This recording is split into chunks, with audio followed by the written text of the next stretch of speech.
আসসালামু আলাইকুম গায়েস, আজ আমরা এসেছি বালিহাটি সাটুরিয়া মানিকগঞ্জ ঐতিহ্যবাহী জমিদার বাড়িতে। ঐতিহ্যবাহী এই জমিদার বাড়িটি অত্যন্ত সুন্দর এবং প্রাচীন, তাই আমরা 16ই ডিসেম্বর ছুটির দিনে ঢাকা থেকে আসলাম মানিকগঞ্জ সাটুরিয়া বালিহাটি জমিদার বাড়ি। ঢাকা থেকে আমরা খুবই ভোরে রস খাওয়ার জন্য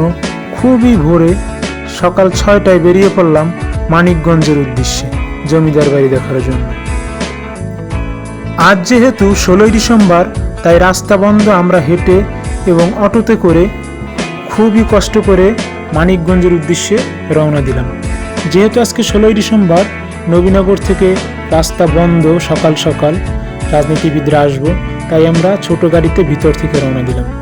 প্রথমে পেয়ে গেলাম আমরা খেজুরের রস। শীতের সকাল, খেজুরের রস, আমাদের কাঙ্ক্ষিত খেজুরের রস খেয়ে নিলাম।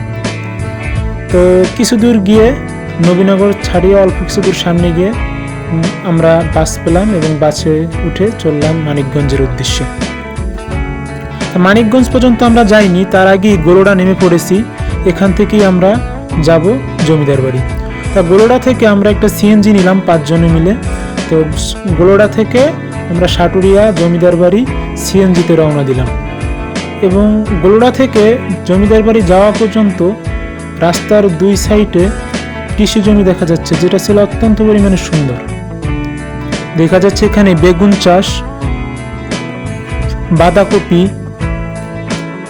ছাড়াও শীতকালীন নানা সবজি, যেটা দেখতে অত্যন্ত পরিমাণে সুন্দর ছিল। অবশেষে আমরা চলে আসলাম আমাদের কাঙ্ক্ষিত সেই বালিহাটি জমিদার বাড়িতে। আমরা এখন ভিতরে প্রবেশ করব। Let's go. ওয়াও! প্রথমেই আপনাদের চোখে পড়বে এমন সুদর্শন 4টি ভবন, যেটি ছিল তাদের ব্যবসায়িক কাজে ব্যবহার করার জন্য এবং পিছনের দিকটায় রয়েছে এই ভবনগুলো, যেগুলো কিনা জমিদারদের ছেলেদের বাসভবন।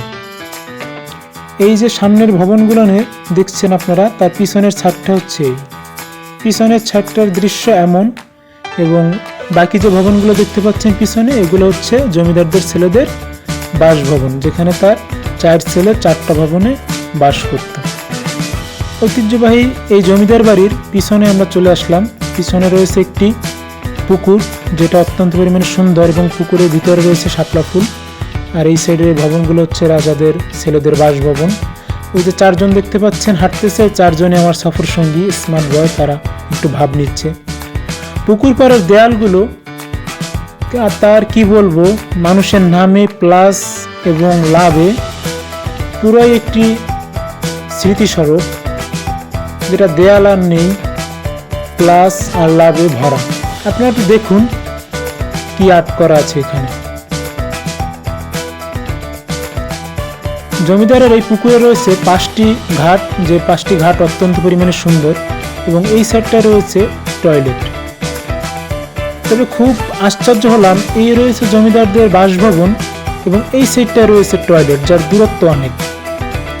এটা হচ্ছে জমিদার বাড়ির আরেক সাইড, এখানে একটু ফাঁকা জায়গা। এটা হচ্ছে সামনের সাইডে আমরা চলে আসলাম আবার দেখার জন্য। আসলে মূল আকর্ষণই সামনের সাইডটা, এখানেই মানুষ ঘুরতে আসে, ছবি টবি তুলে। অনেক মানুষ ইতিমধ্যে চলে এসেছে আজকে যেহেতু ছুটির দিন। তা আমরা গেলাম জাদুঘরে। তো সিন্দুকগুলো দেখতে পাচ্ছেন জমিদারের, এরপর আর ভিডিও করা নিষেধ। তা আচ্ছা, আমরা চললাম। এটাই ছিল আজকে আমাদের জমিদার বাড়ি ঘোরাঘুরি। আপনারাও চাইলে আসতে পারেন, অত্যন্ত পরিমাণে সুন্দর।